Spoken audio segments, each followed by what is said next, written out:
सुखदेव जी ने कहा, राजन आसीत गिरिवरो राजन त्रिकूट इति विश्रुत। एक बड़ा ही दिव्य गिरिवर पर्वत था, उसका नाम है त्रिकूट, जो आज का श्रीलंका है।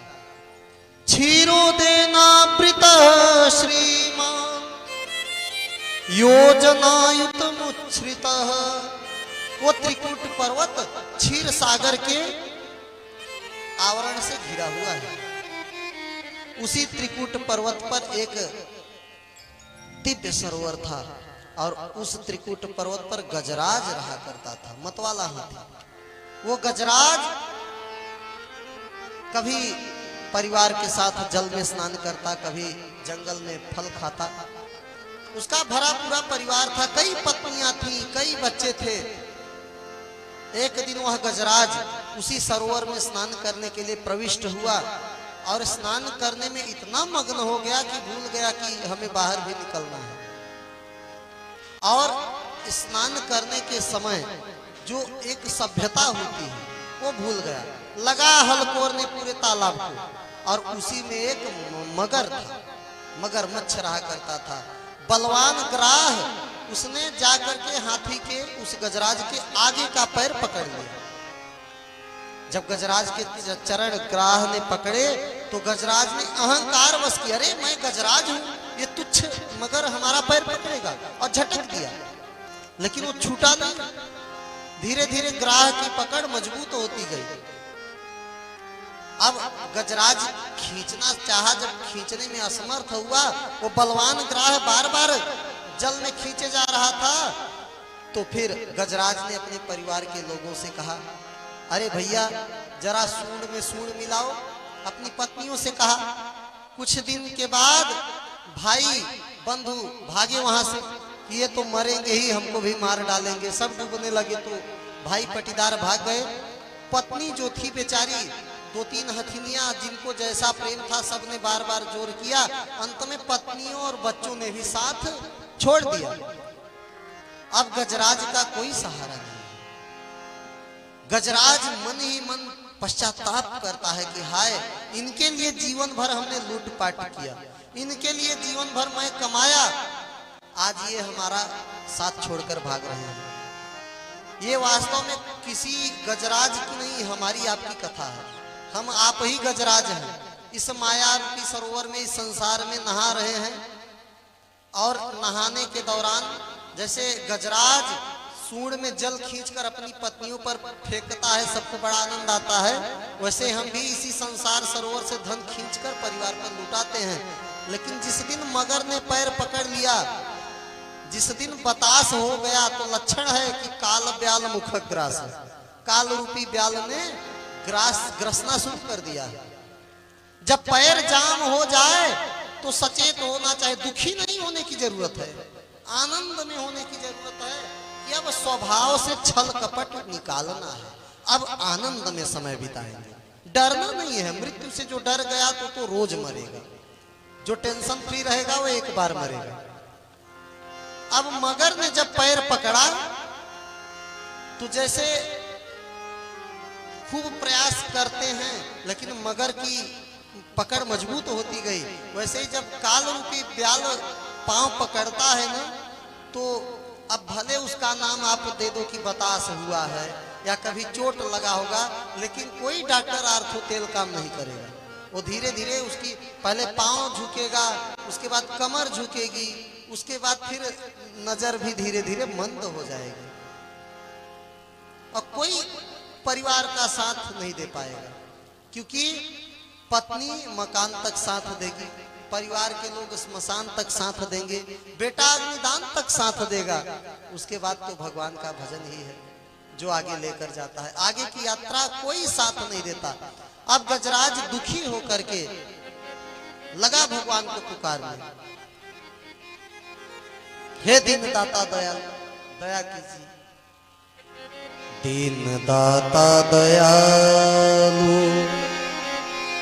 दया कीजिए, वरना दुनिया से हमको विदा कीजिए।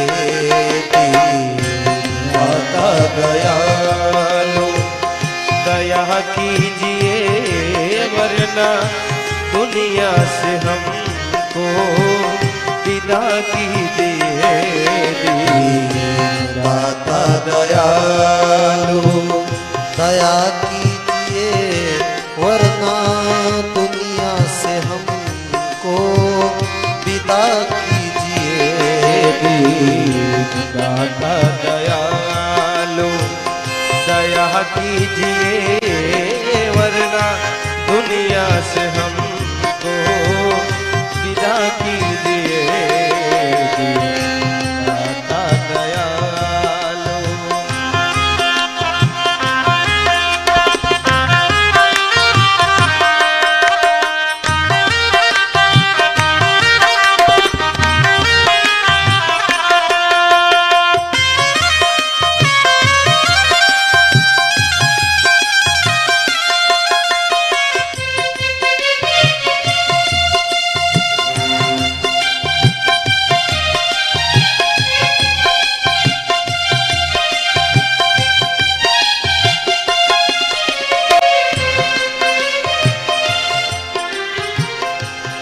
अपनी मर्जी से दुनिया में आए ना हम, अपनी मर्जी से दुनिया में आए न हम। तुमने भेजा यहाँ पर चले आए हम। तुमने भेजा यहाँ पर चले आए हम। एक दिन तो हमारी भी, एक दिन तो हमारी भी सुध लीजिए, वरना दुनिया से हमको विदा कीजिए। दीन दाता दयालु दया कीजिए, वरना दुनिया से हमको विदा कीजिए। दीन दाता दयालु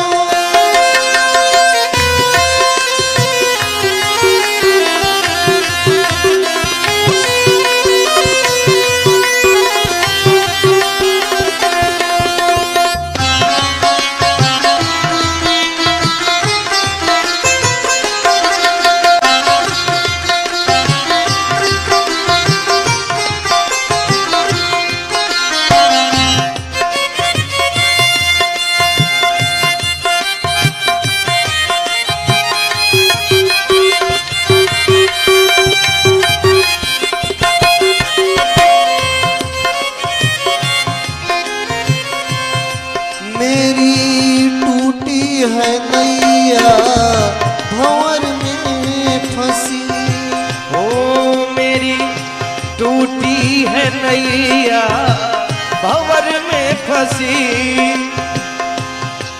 मेरी टूटी है नैया भंवर में फंसी। मेरी टूटी है नैया भंवर में फंसी। मेरी और सागर की लहरों से लहरा रही, और सागर की लहरों से लहरा रही। पार कर ना सको तो, पार कर ना सको तो डुबा दीजिए, वरना दुनिया से हमको विदा कीजिए। दीन दाता दयालु दया कीजिए, वरना दुनिया से हमको उठा लीजिए।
पुकार आधी भी होती है ना तो भगवान पूरे के पूरे दौड़े आते हैं। कई बार प्रमाण है, हमने अपने जीवन में भी कई बार ऐसा महसूस किया है प्रत्यक्ष रूप से कि भगवान बहुत बड़ी कृपा करते हैं। बस एक चीज होना चाहिए, मंत्र जाप मम दृढ़ विश्वासा जो है ना, उसमें हम लोग केवल मंत्र जाप करते हैं, दृढ़ विश्वासा का पालन नहीं करते। जिस दिन दृढ़ विश्वासा का भी पालन करने लगे तो फिर निश्चित है कि भगवान सुनेंगे। अब ये गजराज, इसका जब कोई सहारा नहीं हुआ, केवल सूंड बची थी, पूरा का पूरा शरीर डूब चुका था, उसी सूंड से इधर उधर घुमाया, सूंड को एक कमल का पुष्प पकड़ में आया, उसी को उठाकर भगवान का ध्यान करने लगा। ओम नमो भगवते तस्मै यत् एतच्चिदात्मकं पुरुषाय आदिबीजाय परेशाय अभिधीमहि। हे भगवान, आप हमें बचाओ। और भगवान दौड़े हुए आए और तुरंत गरुड़ से कूद पड़े भगवान ने गज का सूंड पकड़ा उबारने के लिए। उससे पहले सुदर्शन चक्र ग्राह के गले को काट डाला। पहले ग्राह का उद्धार हुआ, फिर गज का उद्धार हुआ। जैसे सुदर्शन चक्र ने उस मगर के जबड़े को फाड़ा, भगवान ने उस गजराज की सूंड को पकड़कर उठा लिया।